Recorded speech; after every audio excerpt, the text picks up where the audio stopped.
Hi there, I'm John Laspina, the carnivore teacher. Welcome to Carnivore Sunday School. We are supposed to have a wonderful guest today, and his name is James. I don't know his last name. Do you have his last name, John? James Barry. He is the James CEO, Barry, a Pluck. CEO of Pluck. Absolutely. Yeah, Yeah. which I hope he comes on. We have him scheduled. We want to hear all about he and his product, and but if not, we will chat about, guess what? The carnivore way of eating, the proper human diet, I like to call it.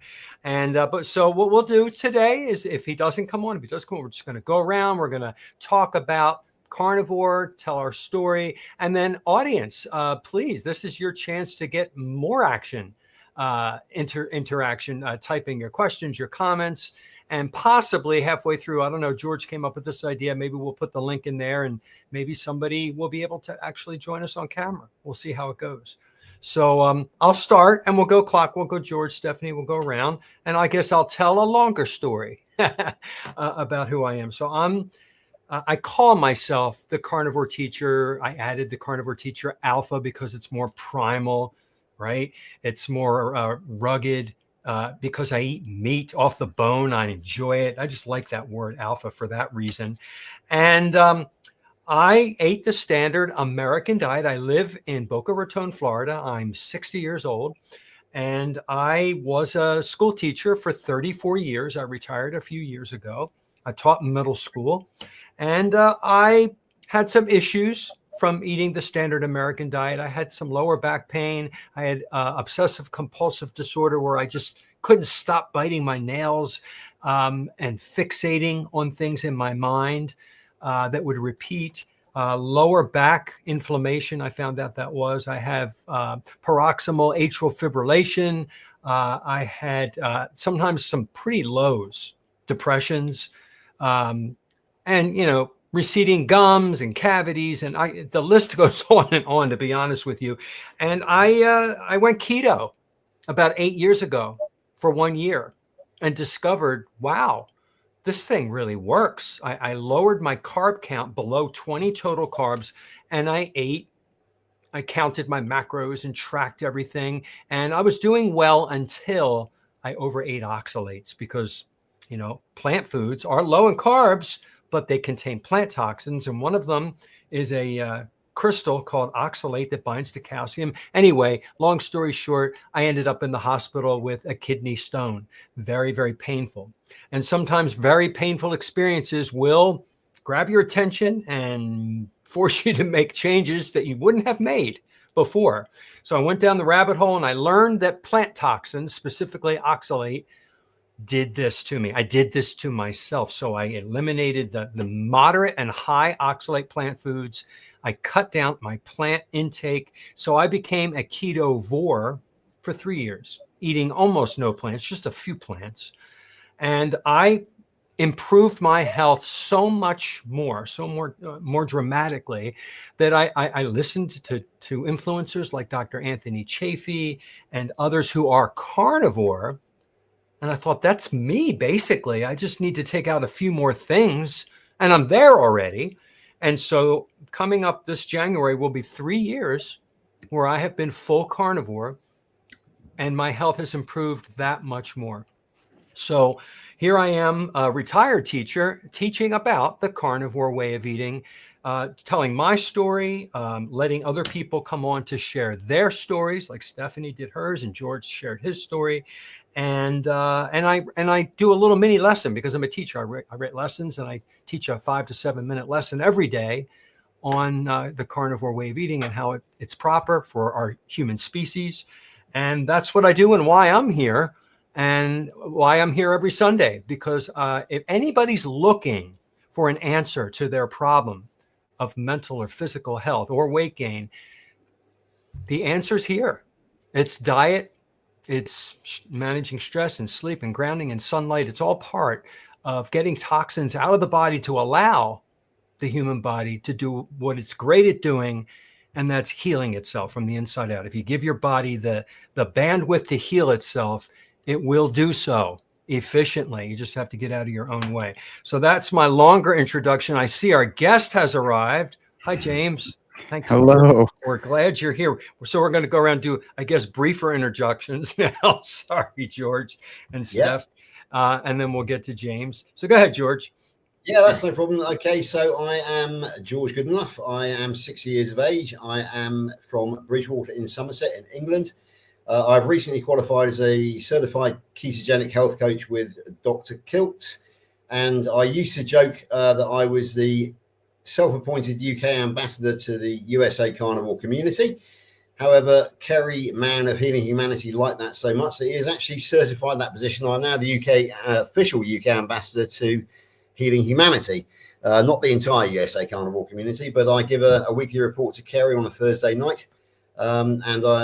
Basically, I do have that official certified role now of UK ambassador. I'm also one of a 4-person committee organising the Great British Meetup next June near Glastonbury. Stephanie is one of my other fellow committee members, as is her sister Nikki and Carl Day of the Primal Lifestyle. I am delighted to report that my diplomacy in the USA is paying off, because Dr. Kiltz has promised he will join us in Glastonbury next year, as has the wonderful Angela Lero. And Mark from Atlanta will be returning next year as well. And I've just had it confirmed that Coach Juliet Edens and her husband Doug will also be coming over to stay with us. So there is an option there, my USA friends, to come and visit us. I have a carnivore-friendly hotel where I'll be putting everybody up. And Steph stayed there last year, so she can confirm that. And it's only a few miles down the road. So, yeah, I would encourage anybody who wants to come to the Great British Meetup from the USA, you'll be made more than welcome. Okay, over to you, Steph. Steph, you're on mute. You're on mute. Oh, it's as though I'm an amateur at this, never done it before. But hello, everybody. It's great to be here. You may see me here looking down at my phone, because I will be with you in the comments, answering your questions, queries, and noting any questions. So do add a QQQ if you want to ask a question, so that I can spot it and come over to you. So I'm Stephanie Taylor, and I have a YouTube channel as well, Happy Sexy Health, where we talk about happy, sexy health and getting happier, sexier, and healthier with a carnivore or even a ketovore diet. So over to you now, James. Well, thank you all for having me. Such a pleasure. What a good-looking group you all are, too. I love when anyone talks about diet. You got to look at the people talking about it, and if they look good, then most likely you're going to look good too, eating that diet. So I think you're all modeling this kind of focus and diet very well. I'm a 20+ year chef. I've cooked for celebrities. I'm an entrepreneur, and I am all about trying to help people get the whole animal into their diet. So I'm all about nose to tail and coming up with, I guess, creative ways to help you get those parts of the animal that I believe are what's missing from our diets, and that are the most nutritious. And I came up with a product called Pluck, and it's basically the first ever organ-based seasoning. So what we're doing is we're taking freeze-dried powdered organ meats. There it is. George's got it up. We're taking freeze-dried powdered organ meats, the stuff that you find in the capsules, but we're making it taste good. We're making it as easy to get into your diet as just salting your food. And by doing that, you're getting the microdosing those organ meats frequently, which is the key word, frequently, which is cumulative effect. And so we've been just helping families, individuals in getting Mother Nature's multivitamin into their diet. And we have more products coming. We have brain products coming. We have men's virility products with testes in them. We have female fertility products coming with ovaries. So I'm just so excited to continue to bring these real food, Mother Nature made multivitamins into people's diets. Because let's be honest, we're all a little challenged to do it. They're a little intimidating for some people, and it's time we start getting them in there, because we're finding that most, particularly I always focus on America, but most Americans are nutrient deficient. You know, it's about 95%, and I have to imagine that's true also in the UK, in many other areas. So we need to do something, because we're not calorie deficient, which is very, very key distinction. So it's not about the food, not about getting enough food. It's about the foods we're choosing. So thank you all for having me. Thank you, James. It's great to meet you. It's great to hear. I heard about Pluck. I haven't tried it yet, but George raves about it. And I understand that I need to get a spectrum of the carnivore nutrients. I don't just eat beef, salt, and water. I like to get fish so I can get my omega-3s and my omega-6s a little higher. Lamb, all the different types of saturated fatty acids, the medium and the long chain. And I hate beef liver. I can't stand it. I tried. My body says no.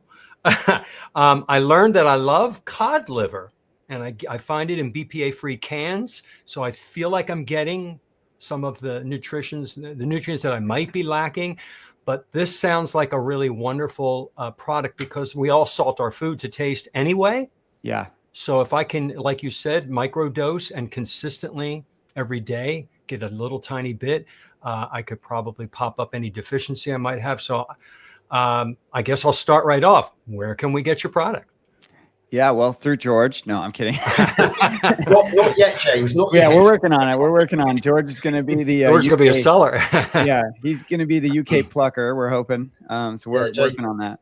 Yeah, James and I've done a bit of research over here on behalf of James, but there's nothing official yet. But you never know in the future. Yeah, we're definitely working on it. Right now you can get it on Amazon and we do ship, and you can get it from our website at eatpluck.com.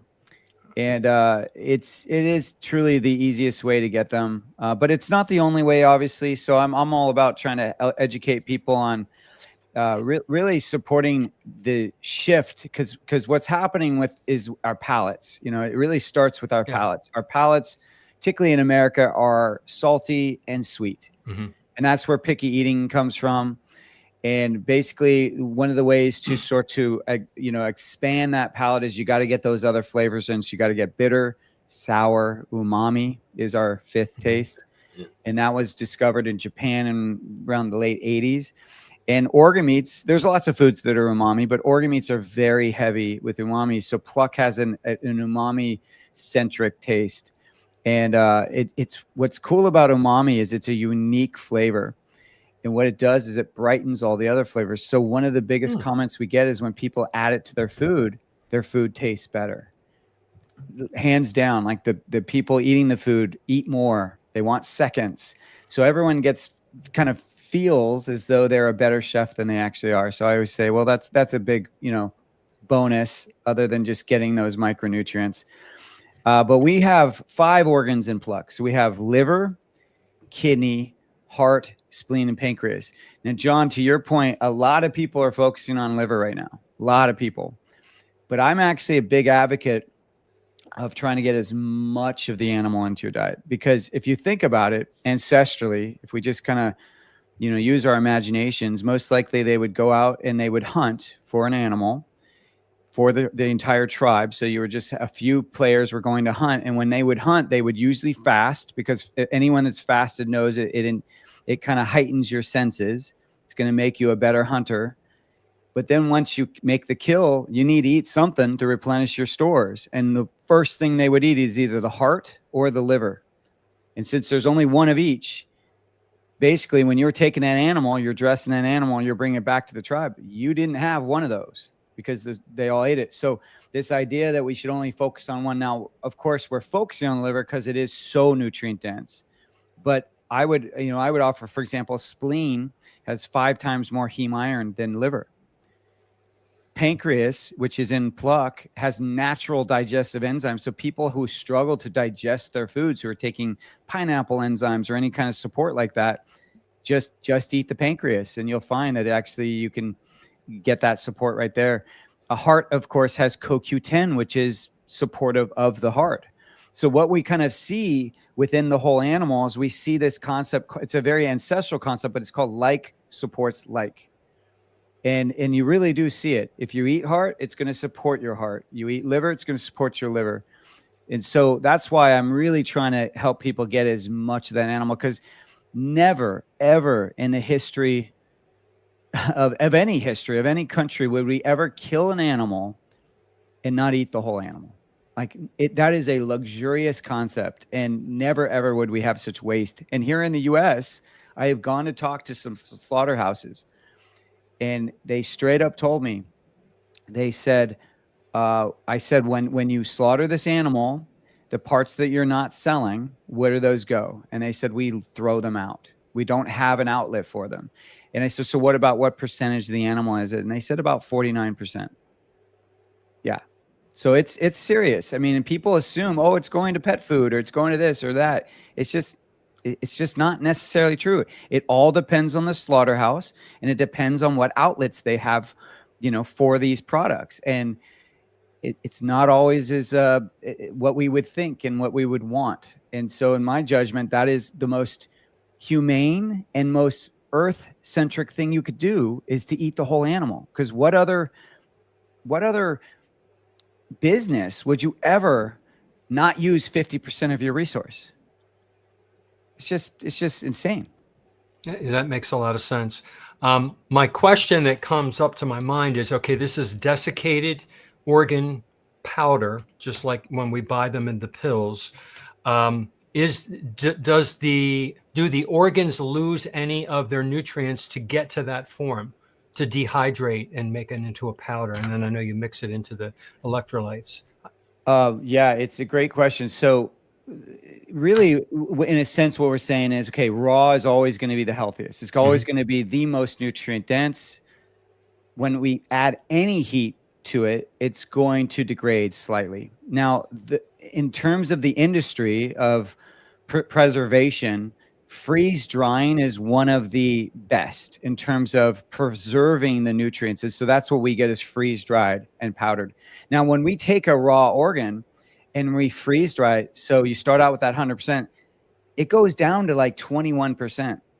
So people are sometimes like, oh, well, how much am I really getting from a season? I'm like, no, you don't get it. Like 100% down to 21%, and then it's powdered.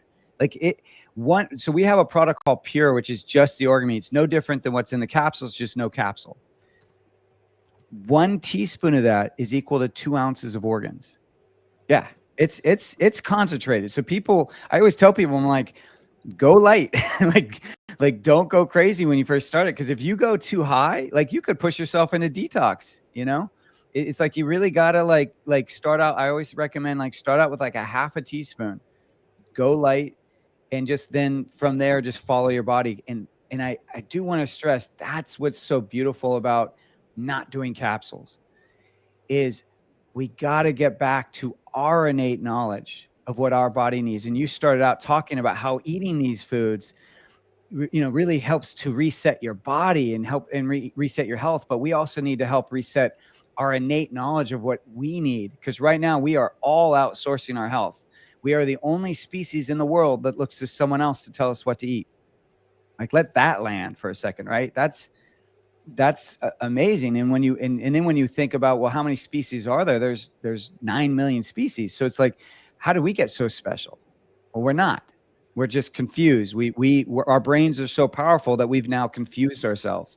But the only way to get back to even a sense of what our own body needs is you have to eat your food, and you have to eat it mindfully, meaning not rushing, not standing up, not in your car, not multitasking, but actually sitting down, parasympathetic mode, and just eating your food. And you need it to be real food, nutrient dense food. You need it to be food that have flavors found in nature, not natural flavors that are found in nature. And then you just eat mindfully, slowly enough. You chew your food. And what's beautiful is your body will tell you when to stop. It's a beautiful thing. I have one more question before I let Steph and George talk and ask their questions. You mentioned the taste umami, and I looked it up. It comes from the Japanese. It was coined in 1908 by a guy named Akita, who identified the savory or brothy taste as a distinct fifth flavor. And he discovered the taste was caused by the amino acid glutamate and was a key component of Japanese kombu seaweed broth. So is that naturally in the powder that you use to make this, or do you have to add it?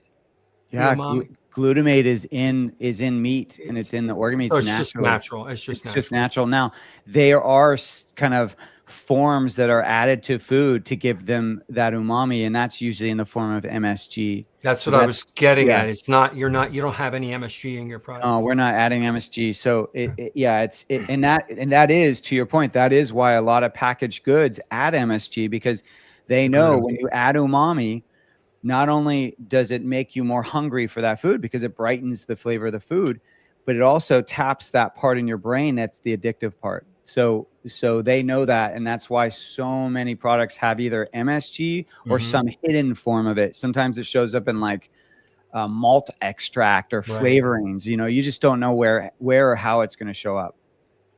All right. Thanks for answering that. Appreciate Yeah. it. George and Steph? I'll go. Yeah, no problems at all. So just to let everybody know that what I think a lot of people know that I tend to eat raw steak. So I can tell you that my first meal of the day, my main meal of the day, which is what I have as a breakfast, for want of a better word, is at the moment it's a 12-ounce sirloin steak raw, which I cover with pink Himalayan sea salt, and then I cover that with a liberal sprinkling of the zesty garlic pluck, which I'm using at the moment. And on top of that, I cover it with 2 duck eggs fried in beef dripping, tallow, in other words, in the States.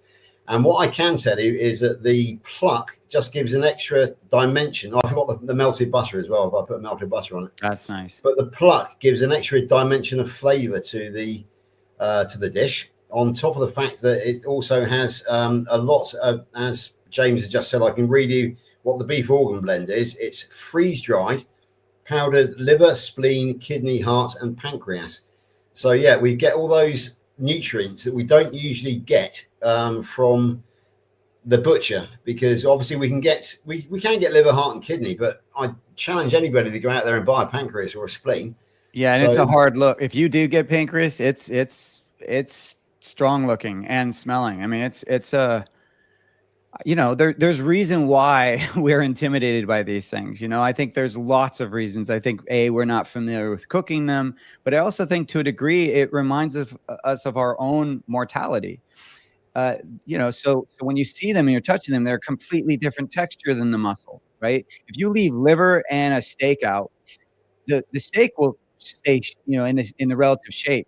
The liver will literally melt right on the counter. It just is. It's not, the structure isn't the same, and it just starts to just kind of liquefy to a degree. But that's also why it's so bioavailable. It's just incredible how richly nutrient rich these organs are. And it is fascinating because when we look in the wild, if there is a predator and it kills an animal, what's the first thing it eats? It eats those organs. It eats the stomach, it eats the organs, it eats the fat. Like, if you talk to there's a anthropologist, or I guess he's archaeologist, but his name's Dr. Bill Schindler. He wrote a book called Eat Like a Human, and he mentions how we were first scavengers, we were foragers. We spent a long part of our day foraging. We had very different stomachs. We had smaller brains. Then we became scavengers. We did get some meat then, but not much change. Still the same brain and stomach. And then we became a predator, and we had a rudimentary tool, and we got 3 things that we historically had not gotten, which was fat, organs, and blood. And because those are all 3 so nutrient rich, it changed us, our bodies, and to what we have now, which is Homo sapien, and that's the bigger brain, but then the smaller digestive tract. Yeah, just a quick one, James. I'm sorry if you already covered this when I was reading the chat, but I believe that you insist on 100% grass-fed and finished beef. Am I right in thinking that? I do. Now, does that mean that I believe if you are looking and buying organs that you should only look for 100% grass-fed? I have come to believe, now I used to think like that. I used to think like, oh, only eat 100% grass-fed. It's cleaner. It's more how the animal should be raised. But I'm more now of the vein, and it actually stems probably like what John talked about, how he still eats fish. It's like there was that period where everyone was scared to eat fish because of the mercury poisoning. And I don't believe that's true with any of these foods, these animal-based foods, like that whether it's grass-fed or not grass-fed.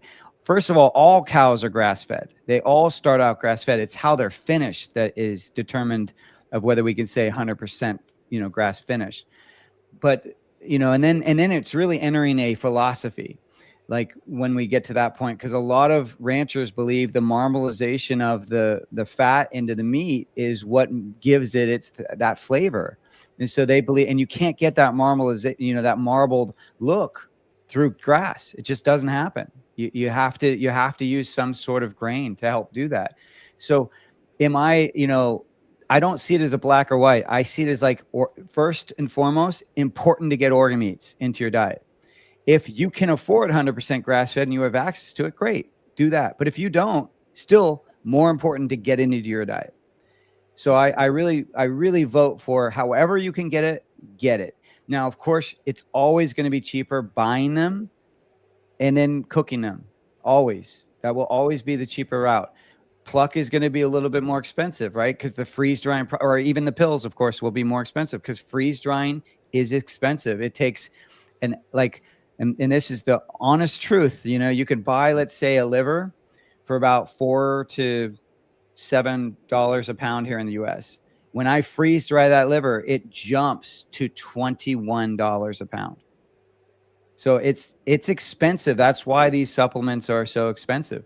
So yes, if you're trying to save money, get the organ meats yourself from your butcher. I'll give you a couple tips right now that you can immediately do. When you buy it, it's usually frozen. And if it's not, freeze it. When it's frozen, keep it in there. When you have ground meat, take that frozen liver or heart or whatever you bought and just grate it. Use a cheese grater. Just grate it right into the ground meat. You only need a little bit. Just start with about a tablespoon. Okay, 1 tablespoon to about a pound of meat.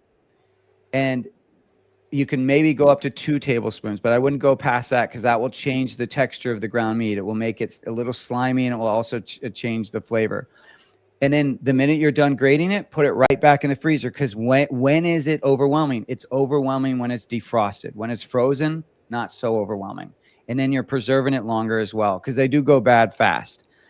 So that's one tip right there that you can immediately do where you can save your own, save money and just start getting it into your diet.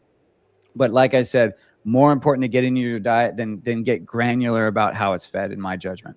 Absolutely. I just need to make one last point from me, and that's full disclosure.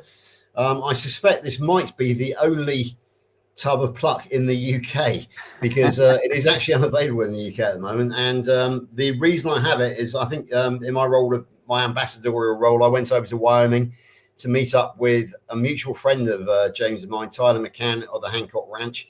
And he was very kind enough to donate me 3 of his tubs of pluck. So it's entirely possible that I'm the only person in possession of pluck over here in the UK. That might change in the future, but anyway, just a point of clarification there. Okay, so thanks very much for answering my question, James. Stephanie, I think it's your turn to. Well, I think I'm about to combust because Georgia's got the only supply in the UK. I was just about to ask you actually, James, because I'm very interested in this. I actually do like the taste of organs. However, I like the taste of liver, let's be honest. But I would like to eat heart and some of the others, and I have tried, and it did not go well. Beef hearts, I know this won't surprise many people, seeing the size of a cow, are very big. I was surprised. Very big. And I find it difficult to cook to make it taste palatable.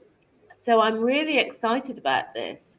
So I'd already been across to Amazon to put the link. However, I couldn't see it, and I was searching, and maybe it's not on Amazon in the UK. Oh, that could be true. That could be true. Yeah. So you might just go to our website because we do ship it to the UK from our website. Okay. Yeah, and you can and you can just use there's a code that will get people 20% off if they want to use there's a few, but I would just use the word WISE, WISE, all caps. Okay. And that will get you 20% off to help with the offset the shipping, because of course that's going to be higher. But we've had good luck getting into the UK. Oh, yeah, We good. are working on getting more distribution through there. There's this one online company called Heef. Have you heard of that? HEA, or I think it's called Heef. They serve the UK, and it's an online resource. And we're in talks right now to have them get it to you guys, but through their site. So I'll Okay. keep you posted. Yes, do. George is the first for so many things, James. It's quite upsetting. But the other thing I wanted to ask you is, we're very familiar with all of the benefits of liver, but you mentioned things like pancreas, ovaries, testicles, you probably brains. And so I would love you to talk us through, maybe take one of them and talk us through about some of the unexpected benefits. Before you do that, I just wanted to mention one thing that that I found out quite recently, and maybe will be new to some of you and not others, but B12 deficiency, when we think about being a vegan, that we've known from a long, long, long time, you cannot get B12 through any plant products, although they do try to claim algae. Anyway, um, you can't really get the right amount from plant products. And people used to die of this, and it was called pernicious anemia. And it was actually fatal. And early on, before B12 was synthesized, produced synthetically, they realized that if you feed people with pernicious anemia a lot of liver, they do very well. That's just how nutritious it is. And it shows you how it's literally life changing, having these organ needs, and the amount of nutrition in this food is off the charts. So I was very interested in part of your opening when you said that when we early humans moved from being scavengers to actually being hunters, that we then thought the fat and the organs and the blood, and these are the most nutritious parts. So thank you for that today. And yeah, I'd love to learn a little bit more about why we should be thinking about eating some of these other organs that we know a little bit less about. Yeah, the B12 one is interesting because a lot of people assume, well, if I'm eating meat, I'm getting the B12, beef, I'm getting the B12. And it was fascinating. I was just at a conference recently, and someone came up to me and said, I eat meat all the time. They are carnivore. They eat meat all the time. And they said, when I got tested, my B12 was still very low. And she said, so then someone said, hey, start taking some organs. And I did. And now my B12 is fine. So there is this idea that we think just because we're eating animal, we will be fine with XYZ. And it's just not always the case. It's, there, as you probably share a lot, it's like everyone is unique in terms of how they assimilate these vitamins and minerals. We're all human, but due to the environment, due to our, age, how our bodies are, have grown up, and how we've been processing food, in general, our lifestyle, you may digest, vitamin D from the sun differently than I do, for example, or vice versa. It's like, we don't know. We just don't know. And the only way to really know is when you get specific to your body. And that's through the testing, right? And hands down, though, what's fascinating is I am a believer of, like, nature provides. I really do believe that the world, like, things happen for us. They're not happening to us. And so here we have, we get the sun is providing energy to the grass. The grass is taking in that energy and turning it into vitamins and minerals, but we can't eat the grass. But those cows can, those herbivores can. They've got that 4-chamber stomach that is able to process that grass and turn it into, and basically make their meat have all that nutrition from it, and their whole body have that nutrition. And so I really see it as a closed loop circle. But so you see things like, so pancreas is very high in B12, for example. So that is a good one. It's also high in selenium, which can help maintain proper thyroid function and promote metabolism. That's the interesting one, is people have told me that they just start using Pluck and they don't make any other changes to their diets and they lose weight. They lose weight. It's gradual, but you want weight loss to be gradual, because when it goes too fast, that's when you get all that, the skin, stretch marks and the layer, anyone who's been very large who loses that weight too fast, your skin then is always flabby. It's hard to get rid of. So you want gradual weight loss. And that is a report we get, is people, when you have nutrients that are supporting your metabolism, you process your food easier. It's better. You can actually lose weight. Pancreas is also known for containing, I mentioned this earlier, enzymes that has like lipase, for example, and protease. I'm probably saying some of these wrong, but trypsin, I think that's how you say it. And then spleen is another one that we have. And that's also, spleen is one of the only organs that actually has vitamin C. Normally, you don't hear about, animal products having vitamin C, but spleen actually has some. It also has vitamin B5. It's a potent immunity booster. And they believe it also helps to oxygenate the skin. So you see a lot, like what we hear from customers is we hear skin issues start to dissipate when they start getting organ meats and Pluck and whatnot into their diet. We've heard sleep improve. We've heard energy levels improve. We've heard the foggy brain kind of stuff that happens to a lot of people starts to go away. Of course, hair health also improves. But most of all, I think what people start to see is any nagging chronic health issue that they've been living with for a while and they can't figure out what's going on. It's usually a nutrient deficiency. That's the first place I would look, at least, including heart issues. Like some people have that, the racing heart. A lot of times that's a B vitamin deficiency, right? So people, like, I kind of look at it this way. There is a place for testing and there is a place for supplements, but we first should start with those ancestral pillars. And what are those ancestral pillars? We have nutrient dense food, we have sleep, we have stress levels, and then we have movement. Those are, no matter who you talk to, those pillars never change. Doesn't matter what focus they are having in their health paradigm. You cannot escape those. And so that's where I start. I always start with food first, because that's something we do every day. Food and sleep to me are really tied. And I focus on what are Mother Nature's provided foods first. And then if I still don't get that chronic health issue resolved from doing that for a few months, then I, of course, test and get even more granular. But I think people will be shocked. They will absolutely be shocked at how quickly things improve from getting these nutrient-dense foods in their diet. It's truly, I think people use the word miraculous, but in my judgment, it's just Mother Nature. Very well put. That's kind of where I was at the beginning when I introduced myself, is if you just get out of your way, you eat species-specific food, which is what you're talking about, the foods that humans are supposed to eat, the body heals, that you feel better. I wish, with all of the medical doctors and medical knowledge that we supposedly have out there, that they could do a test to see what nutrients you are deficient in, and then maybe tell the patient, you need this. I think it's coming.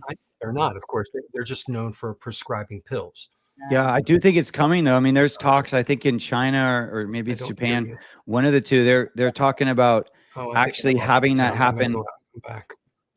I hear they're having that happen through their toilets. There's talk of trying to get your toilet to be able to, as you pee, to determine if you're nutrient deficient and in what way. So I know that tech is trying to figure this out. But yeah, you're right. If we had more of a dialed nature of what we're depleted in, it would really help people better understand. But It doesn't change, though, what you're saying, John. It doesn't change the focus of the diet. You still need to eat, in my judgment, animal-based products and real food. I mean, if you're eating vegetables, great, then eat those vegetables, but you should probably cook them, because that's going to help to break down some of the nutrients that are poisonous and whatnot that are in them. But it's like, get real food, just hands down. It's amazing. I've been in this business over 20 years. I've seen trends come and go. I've seen diets come and go. But to me, what doesn't change, and is the through line, is just eat real food. Move away from all these prepackaged Franken foods, and I guarantee you will see your health improve. And it starts even with dressings. Like, I think people sometimes only look at the macros, for example, but like even dressings, like here's a simple way. If you're someone who eats dressings, okay, a simple formula is a ratio of 3-to-1. So 3 parts fat to 1 part acid. And so all you're doing is, you could take a tablespoon, for example, three tablespoons of olive oil to 1 tablespoon of lemon juice or balsamic vinegar, or whatever you choose. And then take it, mix it in a mason jar, shake it, and you now have a dressing. Just doing that. So moving away from prepackaged dressings that have very poor seed oils and poor ingredients and sweeteners that are unnecessary, and stabilizers and all these things that are designed to create a shelf life. They're not designed for our body. They're designed to make sure that company profits, because the longer it's on the shelf means the longer they have to sell it. Right.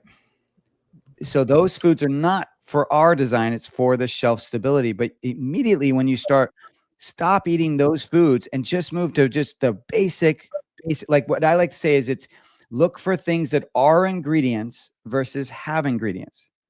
Yes. Right.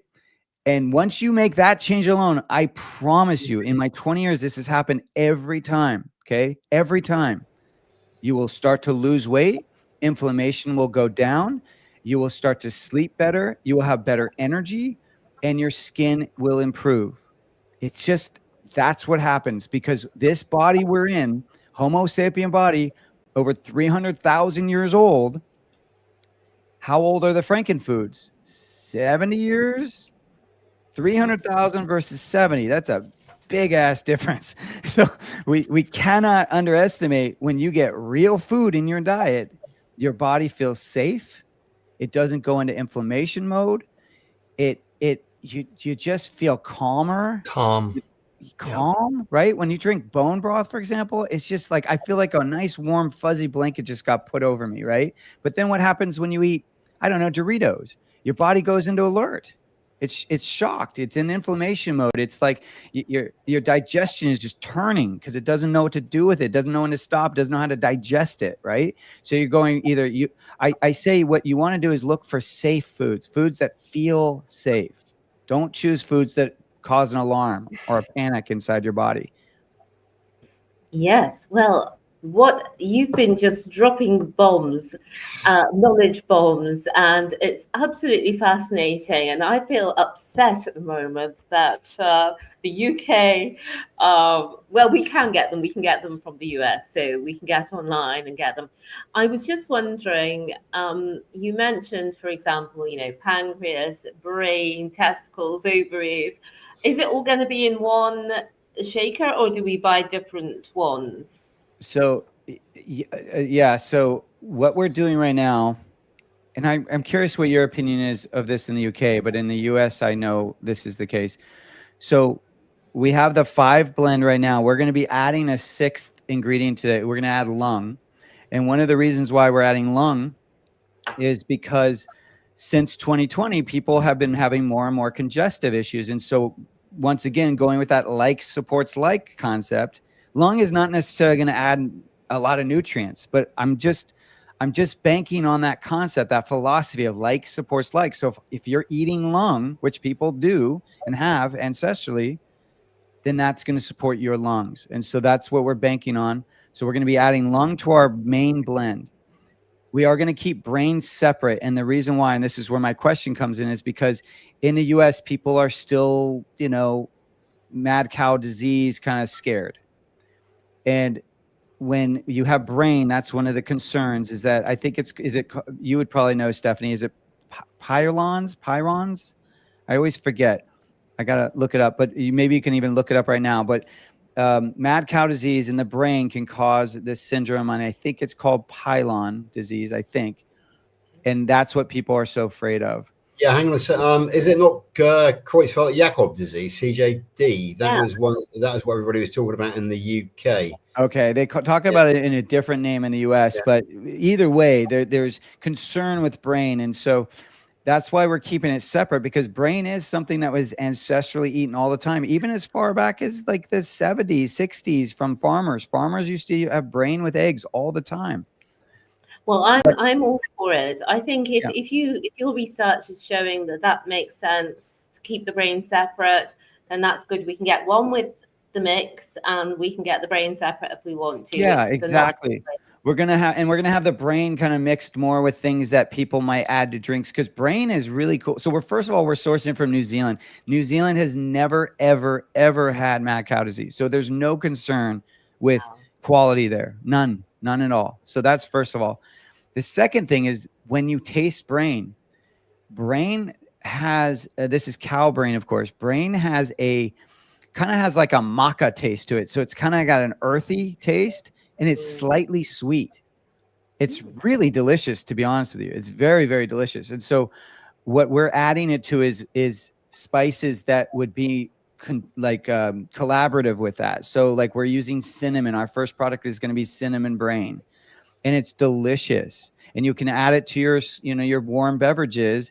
And this is funny, but I'm not discrediting it, but I have had some people testing the product who use cinnamon in their coffee, for example. And she swears that when she used the cinnamon brain, she felt more focused. She swears by it. She even pulled it out of her drink and then went back to just using straight cinnamon for 2 weeks, and then went back to it and immediately felt a change again.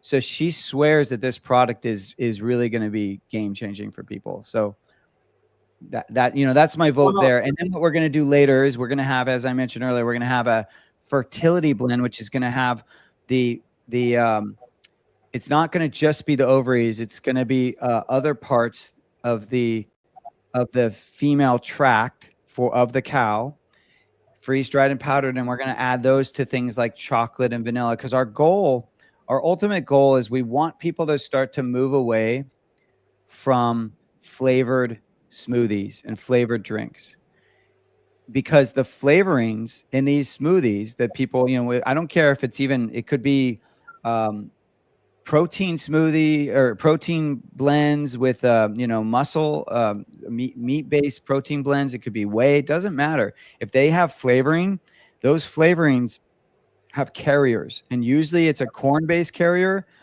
or a rice-based carrier. And people go, oh, well, it's just a small amount. Not that small in a protein blend, because it's so the flavoring is such a major part of that blend. It's pretty high. And then you got to think about all the other things you're doing, your creatines and all your electrolytes that also have flavors in them. You're getting a cumulative, amount of these carriers. And so what we're trying to do is get people to go to unflavored and then use our products to flavor it, because not only will you be getting real no carriers, like if we give you vanilla, it's going to be powdered vanilla bean, not flavor. It's going to be real vanilla. If we give you chocolate, it's real cacao. Like we can do that because because of how the product is designed. We don't, when you add it to like a whey, you have to use flavorings, because it will have no shelf life if you use the real product. But because we're not adding all those other products to it, all the proteins in those shapes, from the whey to the soy or whatever they're using to the meat-based stuff or the bone broth, because we're just keeping it the real stuff, it's going to be amazing, because I think people are going to really feel and taste the difference of real food flavor versus flavor additives. Okay, I've got some. I do have some feedback on the prion neurological. Oh, good. Yeah. Prion. That's the word. Prion. Yeah. So the prion neurological diseases are a group of neurological diseases, of which Creutzfeldt-Jakob disease is a specific one. Which is otherwise known as mad cow disease, I think, which is the nickname for it. And I've just checked. I think they've. I'll just go back to my actual figures for it. There are 200 as of May 2022. There have been total worldwide 233 cases, Yeah, very minor. Of which 178 were in the UK, and other countries 55 cases, with the majority in France. So these people, I mean, there was a massive scaremongering here in the UK back in the day. They wouldn't allow us to eat beef off the bone. We couldn't get a T-bone steak for years and years and years. We were all supposed to go down with Creutzfeldt-Jakob disease. It was basically part of the war on meat. And it has proved once again that we were unable to get a T-bone steak for no real reason, because the actual the percentage of people who actually got it is just absolutely minuscule, and there's no guarantee that they would do it anyway. Yeah, so a group of diseases, prion diseases. James is absolutely right, but the specific one, which is mad cow disease, is CJD, Creutzfeldt-Jakob disease. Okay. Yeah, and to the person who wrote was that you, John, about the cinnamon and cacao, or somebody did? Yeah, I put that because people often, they talk about the benefits of something and then they don't talk about some of the other drawbacks. Cinnamon is high in oxalate. Cocoa powder is high in soluble oxalate, really, really bad. So, you know, we need to know all the information if we're going to buy it. If it's a teeny tiny little bit in there, you know, understand that that's what you're getting, and don't overdo it, because then you'll be upping your oxalate intake, which I've learned we don't want to do. And what we're going to be doing, though, just because I know everyone's got their different focuses and the things that they, you know, there's some people that like, you know, only focus on lead, some only focus on oxalate. Like, so everyone kind of goes down a certain path. So we always provide the pure blend as well, always. So that way, so we're going to have pure brain as well. So if you don't want the cinnamon, you don't want anything else in it, we got it for you, because to me, once again, it's more important to me. I recognize I can't please everybody, because if I just put out the pure, someone will say, well, it doesn't taste good, right? So I'm always trying to first go flavor first and then real food nutrition. And good point. I always provide the zesty garlic, James. I really love the zesty garlic. It's an absolutely delicious flavor, right? So it's like I'm on board with you. The key is to get people to do it, and so that's always my first priority, is how do I get it in your diet? So, but yes, we will be offering the straight brain for people, and it is really good. I don't mind it plain. So I think you all will like it as well. But yeah, always. Sure. I appreciate you offering the non-flavored, you know, all the stuff all the natural, and then people who want to experiment or they're used to the palate of having flavors, you're offering that too, which is, I like the choice that you're giving. Now, I want to divulge a kind of a top secret flavor that's coming, not a flavor, a top secret product that's coming, because I think you and your audience are going to really resonate with this. So we are going to be coming out with an ancestral salt. And what that means is it's going to be just salt and animal product, no nothing else, no seasonings, nothing else. And I've been testing it, and I've been giving it to 100% carnivore people, and they love it. And it does exactly what George said, which is it adds depth. One of the biggest complaints that I hear with 100% carnivore is that it starts to get bland, you know, like you start to it's always the same flavor. That's what some people complain about. And this will add depth, and it will also add that nutrition. And you can still be lion, you can still be 100% carnivore. There's no seasonings, no herbs, nothing. And I'm very excited. That's going to come out in early 26. Can I ask where your salt is coming from? Like, is it a sea salt? Is it a Redmond salt that comes from an ancient seabed, so it doesn't have the microplastics? Yeah, this is a tough conversation a little bit. It is. You can understand. So, because I don't want to bash any company. Right. We currently use Redmond. All right. In our blends, we currently use Redmond. There, to keep it clean, because like I said, I don't want to bash any company or be one of those companies just trying to bring down some other company, because I think it's all relative. But we are going to be using a company called Saltworks. And there's a reason why we're not using Redmond, but like I said, I don't want to disparage them, but the lead issues are a concern. And I had an inadvertent experience with another company that was using Redmond's, and they were testing high enough in lead with their electrolyte powder that they had to get the California stamp, the prop. I forget what the third. It doesn't matter. One of the props that you have to disclose lead amounts in products in California. So they were having to get that stamp, and basically Redmond had basically eventually told them, hey, you can't use our salt in your electrolyte anymore because we're competitors, even though for years they were okay with it. So they changed their tune. And when this company went to this other salt company, which is the one we're going to use, they no longer tested high in lead. And it was a direct 1-to-1 amount. Nothing else changed with the recipe. And so I'm not trying to say Redmond is high in lead. I'm not trying to bash them at all. If you like Redmond's, which I do, keep using it. My focus is always on people's health. And so because I have proof that one product showed higher in lead and the other product didn't, I'm going for the one that didn't. Think of me like Switzerland. You know what I mean? Like if there's proof that it's going to cause harm, I don't do it. I nix it out. And I don't want anyone to start spreading news that Redmond has high in lead. Please don't do that, because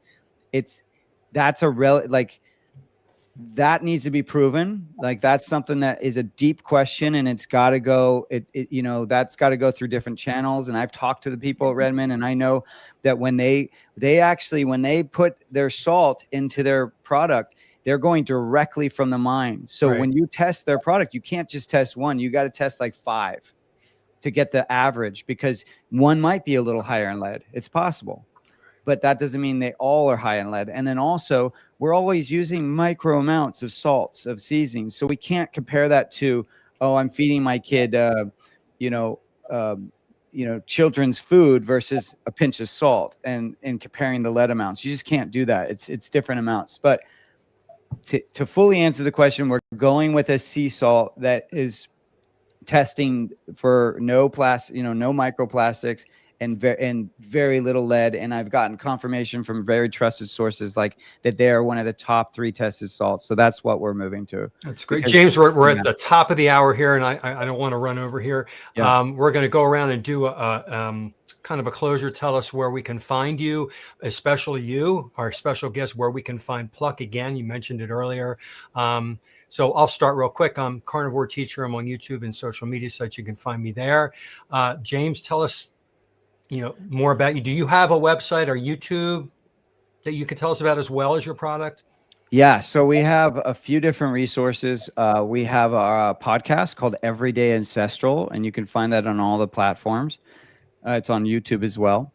We have our website, which is eatpluck.com. And on that site, you will find not only the podcast, but you also find fantastic articles. We have a blog, and then we also have recipes. And the recipes are a mix of just fantastic recipes from our team, but also from top chefs all around, and from actual users of Pluck. Mm-hmm. And then, as I mentioned earlier, you can find the product on Amazon in the US at least. And then you can also find us on socials at Eat Pluck. And then you can find me personally at Chef James Berry with an A. All right. Wow. Thank you. Yeah, Steph? Thank you. Uh-huh. Well, I just want to say thank you so much, James. It's really been fascinating, and we've had so many comments and questions. So I'm sorry that we won't get to those comments and questions today, but many people saying that it's been absolutely fascinating and asking questions about it. But so I'm Stephanie Taylor. I'm at Happy Sexy Health. So do give me a subscribe on YouTube. I've just gone over.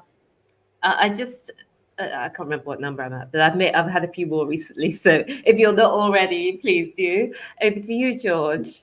Yeah, my name is George Goodenough, as you know, which is, you'll find me under that name on Facebook, and you will find me under Good Enough for You on YouTube. I just point out that Lainey, who everybody's been talking about tonight, is actually joining forces on Good Enough for You, because we're both good enough for you. And we are now a joint operation on the channel. We're going to get some good instruction off some wonderful people over in the States and also in the UK. Jonathan, for example, and Steph's been helping us out.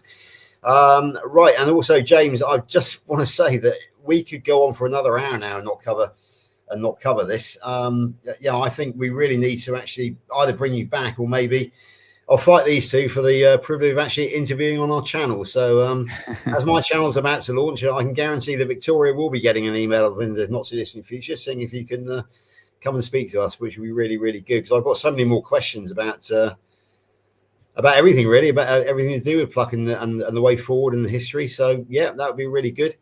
But thank you so much. Happy to do it, George. Anytime for any of you, of course, and even the Great Britain meetup, and anytime, please let us know. Yeah, as I was saying earlier, we've got Dr. Kilt's coming over next year.